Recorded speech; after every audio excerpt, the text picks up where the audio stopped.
Okay चलिए 10 के दमदार ट्रेड्स में फिर कदम रखते हैं और हमारे साथ मानस जायसवाल और अमित सेठ पिछले शो से बने हुए हैं और साथ में हमारे साथ जुड़ेंगे ट्रेड बुल्स के सचिदानंद उत्तेकर और शेर खान के जतिन गेड़िया। इसके अलावा बिग मार्केट वॉइसेस में आज हमारे साथ दो खास मेहमान होंगे। कंप्लीट सर्कल के मैनेजिंग पार्टनर और CIO गुरमीत चड्ढा, इनसे जानेंगे फंडामेंटल्स पर कौन से स्टॉक्स में इस समय दम नज़र आ रहा है। GM फाइनेंशियल के राहुल शर्मा से टेक्निकली कौन से स्टॉक्स और मार्केट लेवल्स वॉच आउट करने हैं, इन पर होगी एक बातचीत। लेकिन पहले एक बार ज़रा मार्केट का एनालिसिस करते हैं। एक अच्छी चीज़ जो हुई, गैप अप के बाद हम थोड़े कोलैप्स हुए लेकिन अब वापस एक सपोर्ट लेकर ऊपर आ रहे हैं 22,207 के करीब। अब एक अप्रोच ये हो सकती है कि 22,172 का जो लो बना है वो अगर टिका तो शायद मार्केट में सेकंड राउंड ऑफ बाइंग आए। और उसका सबसे बड़ा एग्जांपल है मिड कैप इंडेक्स। आप मिड कैप इंडेक्स का इंटरडे देखिए एक बार ज़रा। ब्यूटीफुल चार्ट, बड़ा गैप अप, फिर कोलैप्स हुआ लेकिन अब लोअर लेवल से अच्छी खासी रिकवरी, फिर से एडवांस डिक्लाइन। ऑब्वियसली 10:1 कभी सस्टेन नहीं करने वाला था, लेकिन अब एक 4:1 के 3:1 BSE पर और 4:1 NSE पर एक अच्छे खासे एडवांस डिक्लाइन को अब हम थोड़ा सा सस्टेन कर रहे हैं। ये इंपॉर्टेंट चीज़ है। आज मार्केट को फोकस है थोड़ा सा क्रूड प्राइसेस का, तो ऑयल मार्केटिंग कंपनीज में रैली है, इंटरग्लोब में रैली है, पॉलीकैब में अच्छा मूव है, वोडाफोन आइडिया में अच्छा मूव है, संवर्धन मदरसन जिस पर कॉल भी दी गई अमित सेठ द्वारा, उस पर अच्छा प्राइस व्यू बन रहा है। ट्रेंड लेकर आइए एक बार, ट्रेंड में वापस एक मूव शुरू हुआ है। तो काफ़ी स्टॉक्स हैं जहां पर इस समय मोमेंटम ठीक ठाक है। इवन जो बड़े स्टॉक्स हैं उनमें भी कुछ स्टॉक्स लोअर लेवल से वापस घूमे हैं, तो ये अच्छी चीज़ है। प्रेशर कहाँ पर है आज? ABB करीब 3% नीचे है और अशोक लेलैंड ये करीब 1.5% नीचे है। लेकिन सेकेंड राउंड ऑफ बाइंग आ रही है मार्केट में, ये इंपॉर्टेंट है 22,212। और अब देखना होगा कि क्या हम डे हाई क्रॉस कर रहे हैं या नहीं। और निफ्टी IT एक बार लेकर आइए, जैसा वीडियो ने डिस्कस किया था। निफ्टी IT और 200 डे मूविंग एवरेज से एक बार फिर रिवर्सल, लेकिन हायर लेवल पर फिर थोड़ा सेलिंग प्रेशर, थोड़ा सा यहाँ पर वोलेटिलिटी रहेगी इन्फोसिस के नंबर से पहले। वीरू जी हाँ, तो ये आपने मार्केट्स की समरी को थोड़ा सा अनुज से समझा कि क्या हो रहा है बाजार में इस वक्त। और अब एक काम करते हैं, कॉल्स को एकत्रित कर लेते हैं यहाँ पर। मानस जायसवाल, अमित सेठ पिछले कार्यक्रम से इस कार्यक्रम में भी शिरकत करेंगे। फ्रेश पर्सपेक्टिव लेके सचिन और जतिन गिरिया जी जुड़ चुके हैं शेर खान से। आप सभी को नमस्कार, कार्यक्रम में आप सभी का स्वागत है। सचिन, आपके दो फ्रेश आइडियाज, ट्रेड व्यू यहाँ पर।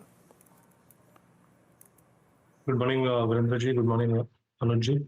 And good morning to all the panelists. मुझे लग रहा है यहाँ पर मार्केट का टेक्सचर अभी भी थोड़ा सा सेल ऑन राइज वाला ही है।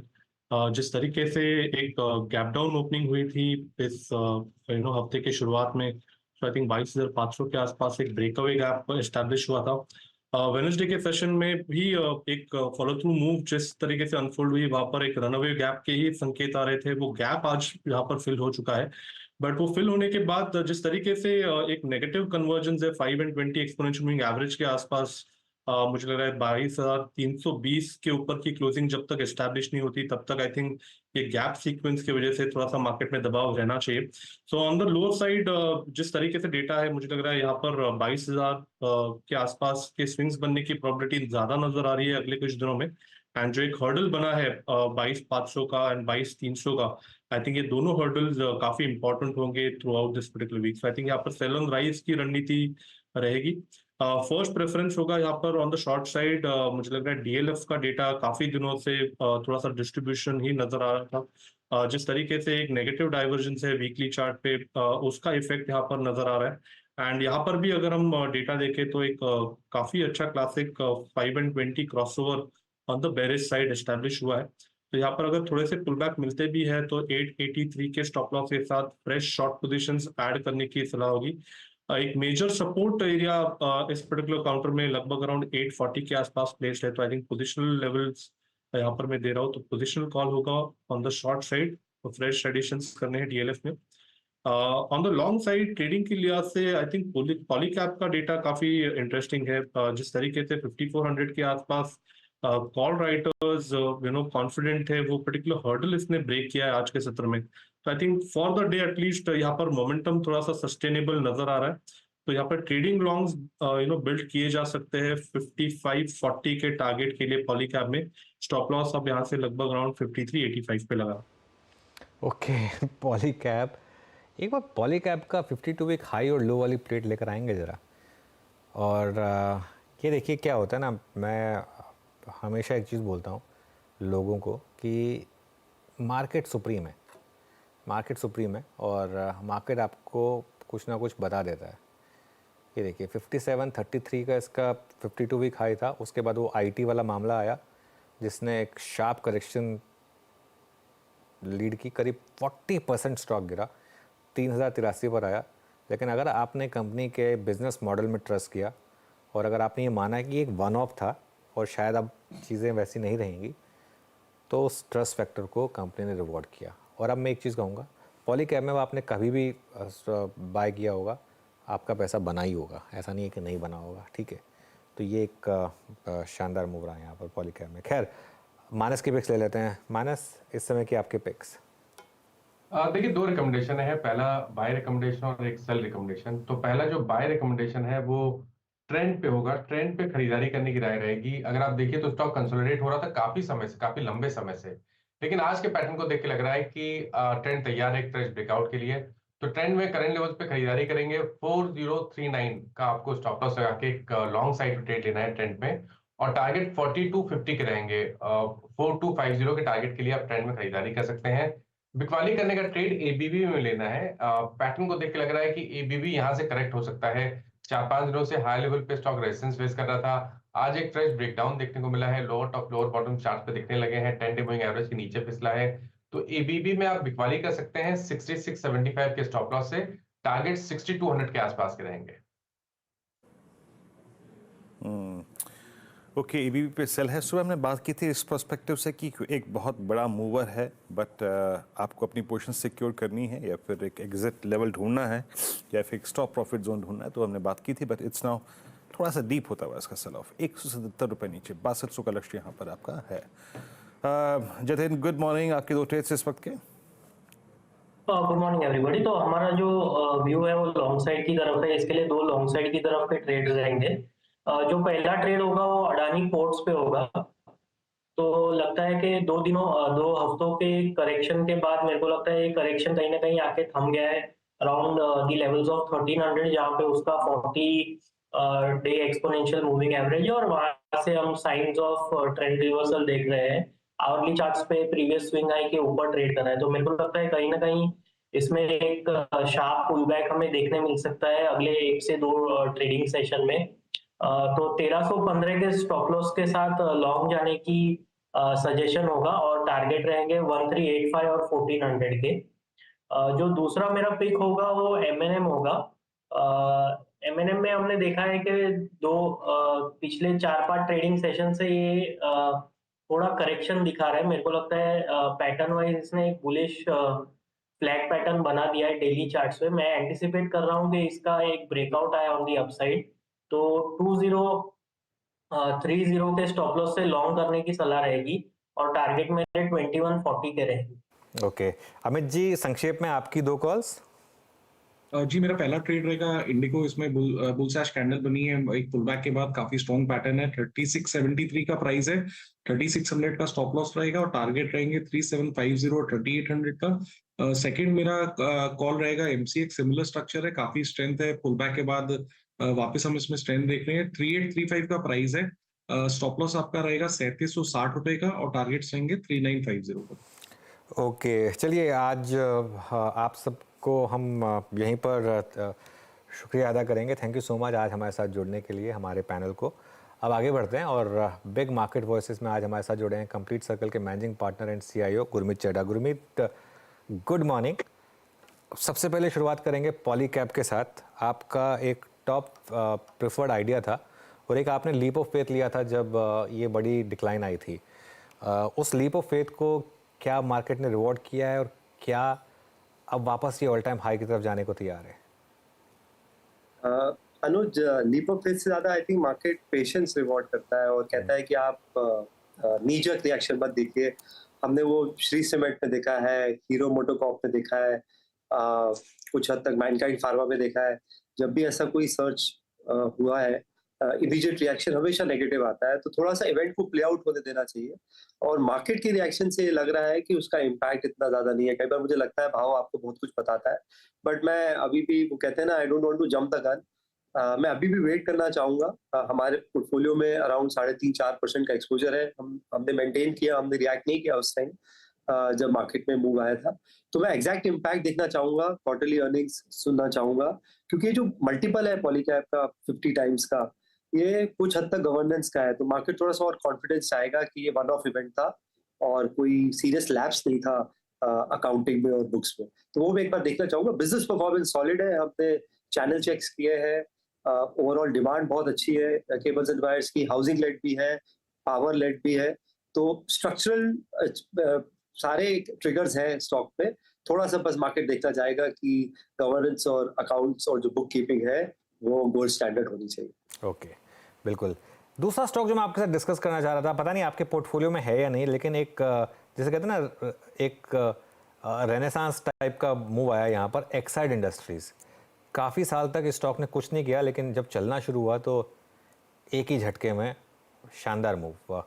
ये देखिए स्टॉक का चार्ट, बताइए क्या कोई व्यू है इस पर? अनुज हमारे पोर्टफोलियो में नहीं है अनफॉर्चुनेटली। हम बट उसको अमर राजा हमारे यूनिवर्स में जरूर है। तो मुझे लगता है कि ओवरऑल बहुत सारे ट्रिगर्स हैं इसमें। अभी एलन मस्क का भी मीटिंग है नेक्स्ट वीक और ईवी स्पेस में काफी एक्शन एक्सपेक्टेड है और काफी डिसरप्टिव स्पेस है।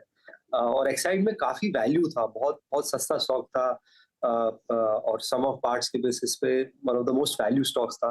तो आई थिंक मार्केट ने थोड़ा रिवॉर्ड किया है और अभी थोड़ा सा वैल्यू, क्योंकि आप देखिए 10 ईयर यील्ड यूएस की अभी भी 4.5-4.6 लेवल्स पे है। जहां भी मार्केट थोड़ा सा वैल्यू देखेगा और थोड़ा सा भी उसे टर्न अराउंड लगता है कि चांसेस है, आई थिंक उसको वो रिवॉर्ड कर रहा है। तो एक्साइड एक is one of the same spaces. हम ये जो फाइनेंस मिनिस्ट्री का अभी जो अनाउंसमेंट आया है, जो उन्होंने स्पेस में अलाउ किया है 100% एफडीआई और 74% ऑटोमेटिक, इसको बहुत क्लोजली स्टडी कर रहे हैं। मुझे लगता है इसके काफी इम्प्लीकेशंस है। मैंने पहले भी चर्चा की थी जब अनाउंसमेंट्स आए थे बजट पे स्पेस को लेके। तो हमारे रेडार में है, काफी सारे स्टॉक्स हैं, एमटीएआर है, डेटा पैटर्न्स है, जेन टेक्नोलॉजी हम होल्ड करते हैं, जो कि कॉम्बिनेशन है डिफेंस, स्पेस और ओवरऑल जो हमारी ये थीम है मैन्युफैक्चरिंग की, ये हमारे यूनिवर्स में। ओके अच्छा, Gurmeet, good morning, Virendra this side. IT पे आप क्या कर रहे हैं? अब आप देखिए ना, निफ्टी आईटी ये एक वो इंडेक्स था, even I think the best time Feb 2024 में इसने अपना जो हिस्टोरिकल हाई था दिसंबर 2021 का, उसको रीगेन नहीं किया। और मात्र इस छोटे से आई थिंक दौर में सबसे बड़ा डिप भी यहीं पर आया है। निफ्टी आईटी 200 EMA के नीचे है। और अगर आप रीसेंट हाइस को भी देखें गुरमीत, मतलब 22 फरवरी लगभग 5000 पॉइंट का रिट्रेसमेंट हो चुका है। 38,500 के हाई के अगेंस्ट लगभग 33,600 पे आ चुका है। क्या टीसीएस के नंबर्स ने आपको प्रभावित नहीं किया मार्जिन्स के फ्रंट पे? और आपकी शॉपिंग लिस्ट में क्या आईटी है इस वक्त, लार्ज कैप या मिड कैप में? मुझे लगता है टीसीएस के नंबर्स का थोड़ा, ये जो इजराइल हमास इवेंट हुआ उस वजह से भी थोड़ा सा मार्केट का सबड्यूड रिएक्शन आया। नतीजे अच्छे थे, मार्जिन्स बढ़ा है, डील टीसी भी बढ़ा है। और इस एनवायरनमेंट में अगर आपका डील टीसी भी अच्छा है तो बहुत अच्छा साइन है। और मेरा ये मानना है कि हमें अब एक्सटेंचर को नहीं देखना चाहिए खाली, पूरे सेक्टर को एक तरीके से सेम पेंट से, सेम ब्रश से पेंट करने के लिए। आई थिंक कंपनीज में डिफरेंशिएशन होगा। जो कंपनीज अभी भी सिंपल आईटी सर्विसेज कर रही है, वहां चैलेंज मुझे लगता है कंटिन्यू रहेगा कुछ क्वार्टर्स में। कुछ एक कंपनीज हैं जो आईपी रिलेटेड, आपको देखना पड़ेगा कितना मिक्स है। जैसे एचसीएल टेक है, उसमें आईटी सर्विसेज है, ईआरडी है और प्रोडक्ट और प्लेटफॉर्म बिजनेस है। प्रोडक्ट और प्लेटफॉर्म बिजनेस उनका 20% प्लस एबिटा वाला बिजनेस है और आईपी बिजनेस है। ईआरडी मुझे लगता है काफी स्ट्रक्चरल टेलविंड्स है, वैल्यूएशन 15-17 टाइम्स है। तो एचसीएल हम लार्ज कैप में ऐड कर रहे हैं। हम इस फॉल में केपीआईटी थोड़ा सा और ऐड कर रहे हैं। मुझे लगता है ये ट्रेंड भी लगभग लॉन्ग टर्म है और लेवल्स ऐड हो रहे हैं। टाटा टेक्नोलॉजी हमने ऐड किया था डिप्स पे, जब अराउंड 3 डिजिट आया था बीच में ब्रीफली, और परसिस्टेंट हम ऐड कर रहे हैं। तो हम थोड़ा सा सिलेक्टिव है। और मुझे लगता है जो मेरा फर्स्ट हमने चेक किया है, हायरिंग वापस से शुरू हुई है कैंपस में। हमारी कुछ सीनियर प्लेसमेंट कंसल्टेंट से बात हुई है, IT hiring is coming back. Attrition बहुत कम हुआ है, नेगेटिव हेडकाउंट आया है कुछ कंपनीज का, उसका मार्जिन पे भी बहुत पॉजिटिव इम्पैक्ट पड़ेगा। तो मुझे ऐसा लगता है आईटी में कुछ पॉकेट्स में वैल्यू है। कुछ मिड कैप आईटी अभी भी एक्सपेंसिव है, वो मैं अवॉइड करूंगा, पर सिलेक्टिवली जो नाम मैंने आपको बोले। और देखिए, जब आपका थोड़ा सा हेडविंड्स होते हैं, एनवायरनमेंट नेगेटिव होता है, तभी थोड़ा सा वैल्यू मिलता है। तो मैं कंस्ट्रक्टिव हूँ आईटी को लेकर, स्पेशली ये जो 4-5 नाम्स मैंने आपको बताया। ओके, जो 4-5 नाम शेयर किए हैं, मीनवाइल निफ्टी 22,176 डेढ़ ऊपर, और यानी अब हम ऑलमोस्ट स्लिप होके जो हमारी 3:28 की लास्ट सेशन की मंगलवार की ट्रैजेक्टरी थी उसमें आ चुके हैं हम। गुरमीत, मेटल्स का मूव बहुत ही स्ट्रॉन्ग रहा, ऑलमोस्ट आप इसे एक वर्टिकल राइज 10 दिन में कह सकते हैं। मेटल्स का ये मूव जारी रहेगा, और आप लोगों के पोर्टफोलियो में इस वक्त मतलब आपके पीएमएस में क्या क्या इंक्लूडेड है मेटल्स में?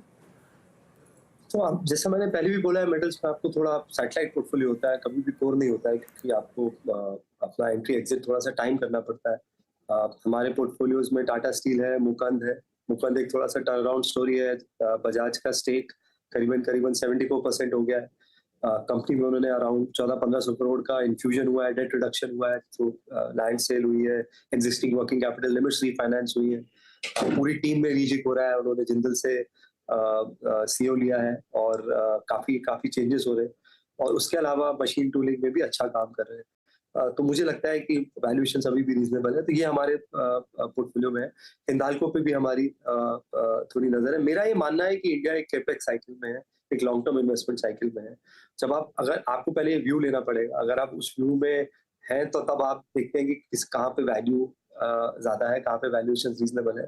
तो हमारे इन्वेस्टमेंट्स मुकुंद और टाटा स्टील में है, रेडार में हिंदाल्को भी है, और जेएसडब्ल्यू भी है। ये हमारे पोर्टफोलियो में है मेटल्स में। ओके, गुरमीत, वोडाफोन आइडिया पर कोई व्यू बन रहा है क्या अब, या उसकी वजह से इंडस टावर में क्या एक लग रहा है कि शायद फ्रेश लीज ऑफ लाइफ यहाँ पर, और पूरे सेक्टर के लिए क्या मायने होंगे इसके? अनुज, मेरा मानना है कि कोई एंटिटी पे जो एक क्लाउड था कि गोइंग कंसर्न रहेगी नहीं, उसको जरूर एड्रेस करता है एफपीओ, और कुछ अच्छे नाम से पार्टिसिपेट भी किया है। बट मेरा ये मानना है कि मैं बिजनेस परफॉर्मेंस को लेके इम्प्रेस नहीं हूँ। 5G अभी तक लॉन्च नहीं हुआ है।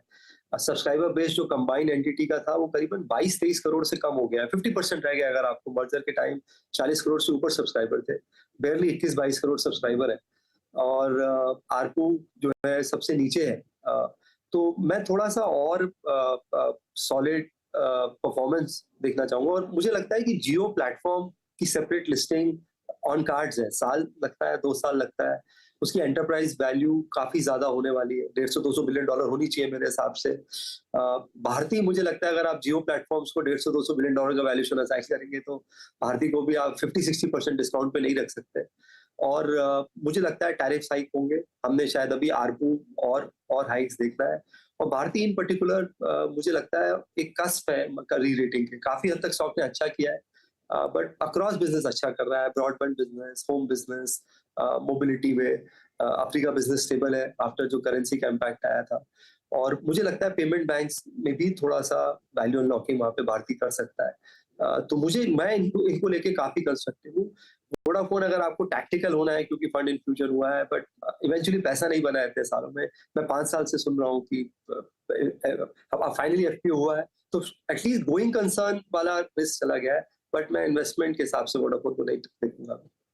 ओके, बिल्कुल, इन्वेस्टमेंट के हिसाब से वोडाफोन को नहीं देखेंगे। अच्छा, एक और स्पेस जहाँ पर बहुत पैसा बना है, capital market related place, for example angel one, बहुत शानदार नंबर्स फिर से।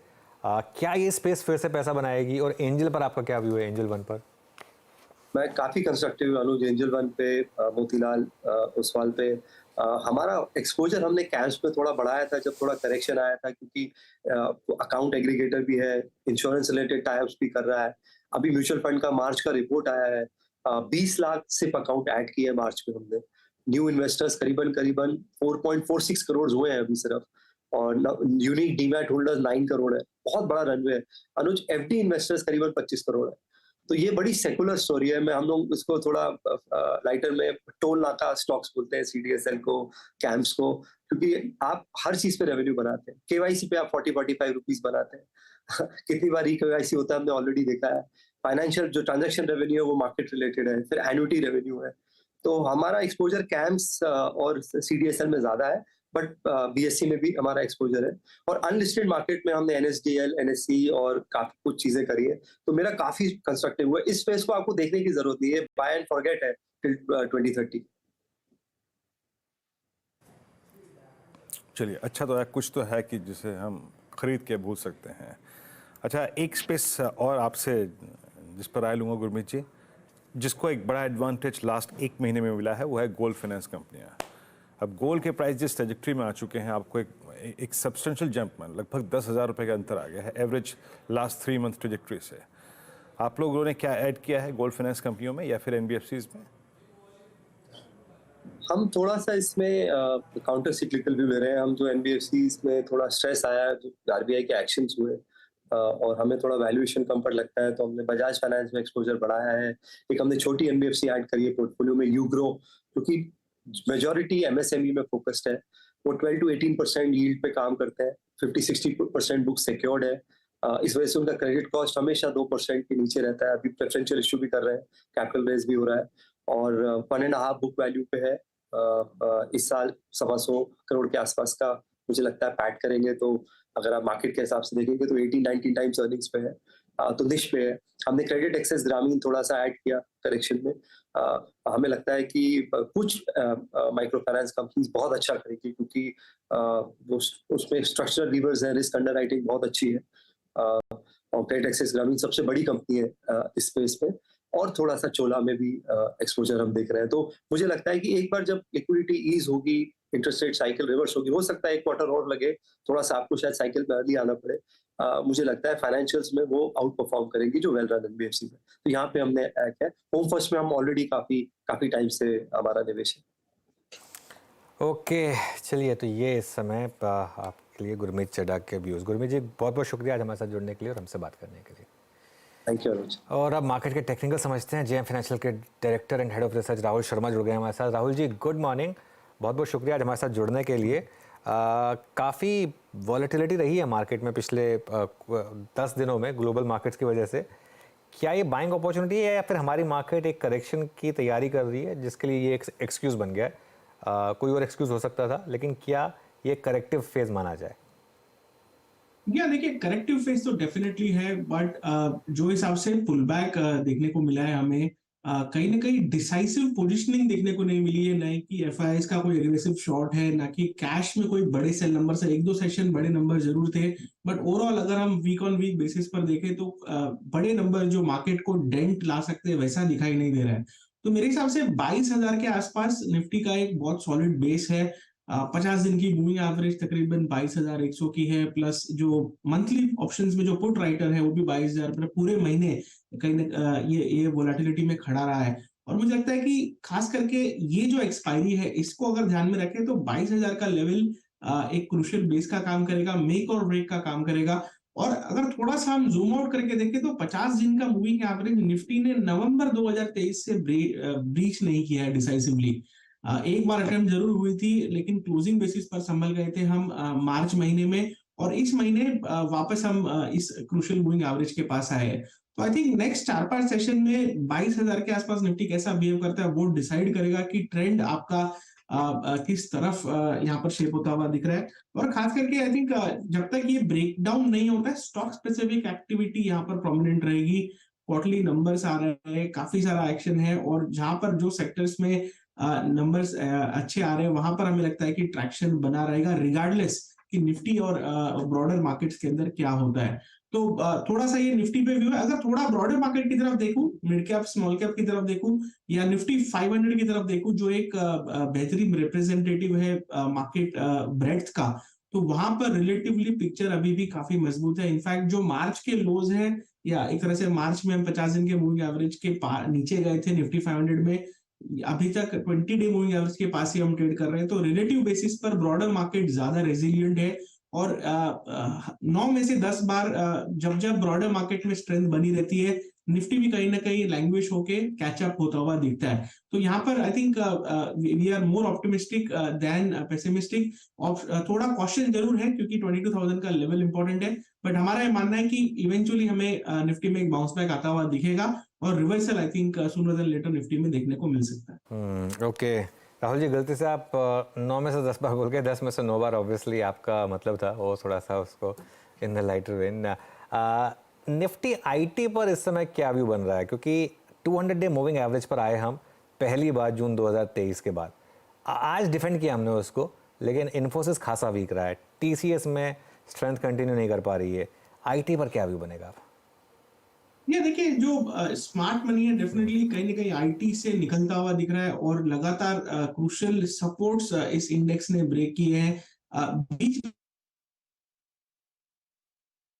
बीच में एक्चुअली अभी भी जो लोअर हाई लोअर टॉप का जो सेटअप है वो अभी तक रिवर्स होता हुआ नहीं दिखा है, और जब तक कि मीनिंगफुल तरीके से रिवर्स नहीं होता है, आई थिंक या तो आप इस सेक्टर से दूर रहे, या आपके पोर्टफोलियो में अगर आईटी स्टॉक्स हो तो थोड़ा एलोकेशन यहाँ पर कम करके चले। ओवरऑल टेक्निकली स्पीकिंग अभी तक कोई रिवर्सल के संकेत देखने को नहीं मिले, और इनफैक्ट 200 दिन का मूविंग एवरेज ब्रीच हुआ है इंडेक्स के अंदर, और ऐसे मार्केट में जब निफ्टी ऑलमोस्ट लाइफ हाई के बाजू में ट्रेड कर रहा है, तो I think that goes to show कि जो रिलेटिव जो वीकनेस है आईटी सेक्टर के अंदर काफी ज्यादा है। आई थिंक कंपेरेटिवली अगर हम देखें तो मेटल्स के अंदर काफी मजबूती है, पब्लिक सेक्टर स्टॉक्स के अंदर काफी मजबूती है। इनफैक्ट जहां पर रिलेटिव स्ट्रेंथ अभी भी बनी हुई है 23,000 से लेके 22,000 की करेक्शन में, जो सेक्टर्स और स्टॉक्स कम गिरा है।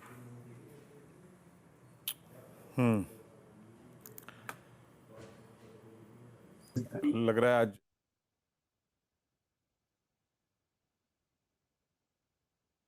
ने अभी राहुल जी को खुद ही टाइम आउट कर दिया है मेरे ख्याल से। राहुल जी, आप मेरे को सुन पा रहे हैं क्या? भाई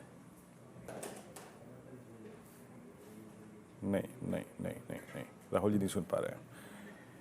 राहुल जी, आप जैसे 22,000 को काफ़ी रिस्पेक्ट दे रहे हैं और आप मानते हैं कि ये बेस के तौर पे काम कर जाएगा।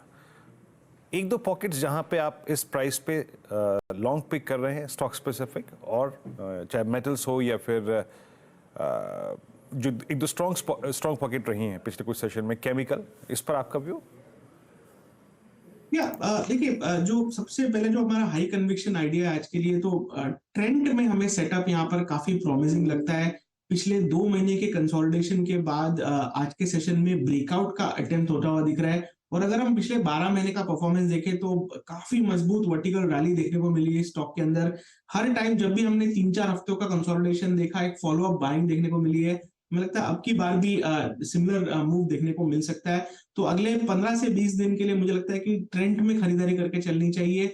ब्रेकआउट में हमें लगता है तकरीबन 8 से 10% की अपसाइड, यानी कि 4400 से लेके 4500 तक के लेवल्स आपको ट्रेंड में देखने को मिल सकते हैं। तो 3910 के स्टॉप लॉस से बाय करने की राय रहेगी ट्रेंड को इन लेवल्स पर, और हमें लगता है कि अच्छा ब्रेकआउट यहाँ पर आता हुआ दिख सकता है। दूसरा जो सेटअप है, जो जहां पर हमें लगता है कि रिलेटिवली काफी अच्छा एक ब्रेकआउट देखने को मिला है मिनी सॉर्ट्स ऑफ केमिकल्स में, दीपक नाइट्रेट।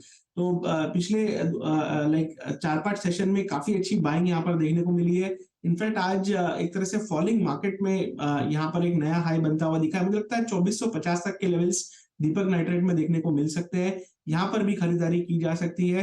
2300 के स्टॉप लॉस से फ्रेश बाय करने की राय रहेगी। और ओवरऑल केमिकल्स में सिलेक्ट स्टॉक्स में हमें मोमेंटम देखने को मिल रहा है। पूरा सेक्टर अभी तक बाय मोड में नहीं है, लेकिन सिलेक्टिवली हमें लगता है कि यहाँ पर ट्रैक्शन बनता हुआ दिख सकता है। ओके, दीपक नाइट्राइट, और निफ्टी थोड़ा सा और नीचे खिसका है 22,170 पे। अच्छा, एक दो पॉकेट्स और इंडिविजुअल पॉकेट्स में मैं बात करूंगा। अब तक तो मैं आपसे राहुल जी एक सेक्टर ही रख रहा था स्क्रीन पे, जैसे केमिकल्स हो गया, जैसे मेटल हो गया। एक दो पॉकेट्स को देखिए जो कि अच्छी स्ट्रेंथ दिखा रही हैं। HDFC AMC एक क्लियर कट ब्रेकआउट 38-21 पे ट्रेड करता हुआ। एक्साइड एक बहुत स्ट्रॉन्ग ब्रेकआउट रहा है। दीपक नाइट्रेट का आपने जिक्र कर ही दिया। OMCs में अच्छे हुए आते हुए, इनमें से कोई इंडिविजुअल चॉइसेस आपकी रेस्ट ऑफ द सीरीज के लिए? आई थिंक HDFC AMC में काफी अच्छा सेटअप है। यहाँ पर एक अच्छा लास्ट 3 सेशन में अगेंस्ट इन अ फॉलिंग मार्केट यहाँ पर एक बाइंग देखने को मिला है, और बैक है वॉल्यूम्स के साथ में, यानी कि अगर हम परसों के भी वॉल्यूम्स देखें तो काफी हेल्दी वॉल्यूम्स है यहाँ पर कैश और F&O दोनों के अंदर। तो मुझे लगता है कि 4000 के टारगेट्स के लिए HDFC AMC को बाय करके चला जा सकता है। काफी प्रॉमिसिंग सेटअप है। आज का जो लो रहेगा 3730 का स्पॉट के हिसाब से ये स्टॉप लॉस लगाकर चले, और हमें लगता है कि खास करके लास्ट 4-5 दिन में जब एक्सपायरी का प्रेशर रहेगा तो शॉर्ट कवरिंग यहाँ पर आती हुई दिख सकती है। तो बायस बिल्कुल पॉजिटिव है HDFC AMC। ओके, चलिए राहुल जी, बहुत बहुत शुक्रिया आज हमारे साथ जुड़ने के लिए और हमसे बात करने के लिए।